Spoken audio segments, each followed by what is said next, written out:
सकता है। देखिए, और ये आपका यूपी टेट का सिलेबस है, ठीक है। इस संस्कृत में 30 क्वेश्चन आते हैं, ठीक है, 30 नंबर के आते हैं। तो आपके अकारांत पुल्लिंग, अकारांत स्त्रीलिंग, अकारांत नपुंसक, ईकारांत स्त्रीलिंग, उकारांत पुल्लिंग, ऋकारांत पुल्लिंग, ऋकारांत स्त्रीलिंग, घर परिवार परिवेश पशु पक्षियों घरेलू उपयोग के वस्तुओं के नाम संस्कृत में नाम लिखना होता है, ठीक है। सर्वनाम क्रियाएं, शरीर के मुख्य अंगों के संस्कृत शब्दों का प्रयोग, अव्यय संधि, सरल शब्दों की संधि तथा उनके विच्छेद दीर्घ संधि आती है, ठीक है। संख्याओं में आपके संस्कृत में संख्याओं का ज्ञान होना चाहिए 1 से लेकर 100 तक, ठीक है।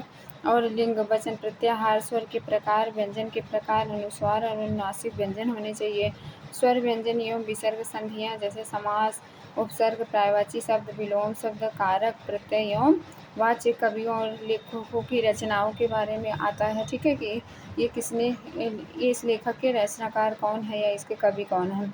और भाषा विकास का अध्यापन, अधिगम और अर्जन, भाषा अध्यापन के सिद्धांत, ये आपके हमारे क्या है, ये हमारे पेडागोजी के चैप्टर हैं, ठीक है।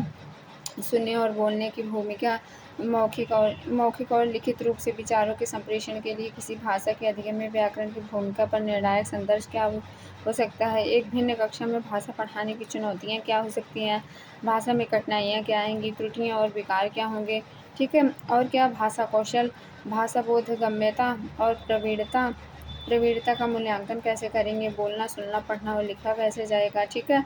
अध्यापन, अधिगम सामग्री, पाठ्यपुस्तक, मल्टीमीडिया का क्या उपयोग है हमारे विद्यार्थी जीवन में, सामग्री, कक्षा का बहुभाषाई संसाधन, उपचारात्मक अध्यापन में क्या आएगा, उपचारात्मक अध्यापन आपका ये हो गया, ठीक है।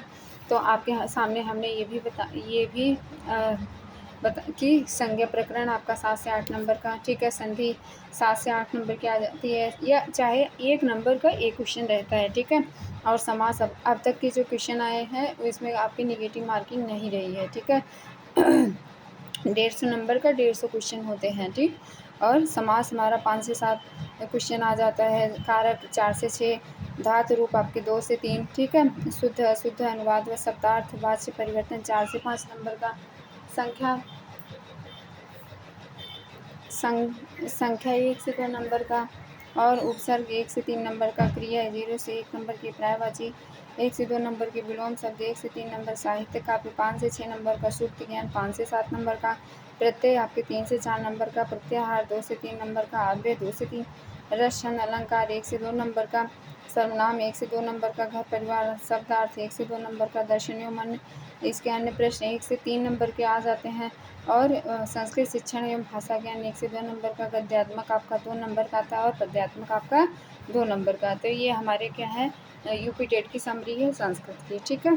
तो आई होप आपको बहुत ही अच्छे से ये पेपर सॉल्व करने में, ये अब तक के प्रीवियस ईयर के जो 2011 से लेकर के अब तक के एग्ज़ाम हुए हैं उनमें ये क्वेश्चन आए हुए दिखाई दिए। हमने प्रीवियस ईयर को देखते हुए ये क्वेश्चन ये आपको बनाया हुआ है, ठीक है। तो आई होप आपको बहुत ही अच्छा लगेगा और आपकी पढ़ाई में बहुत ही यूज़फुल होगा, ठीक है। तो इस तरीके से हम अगली वीडियो सीटेट के लिए लाएंगे, ठीक है। Thank you class.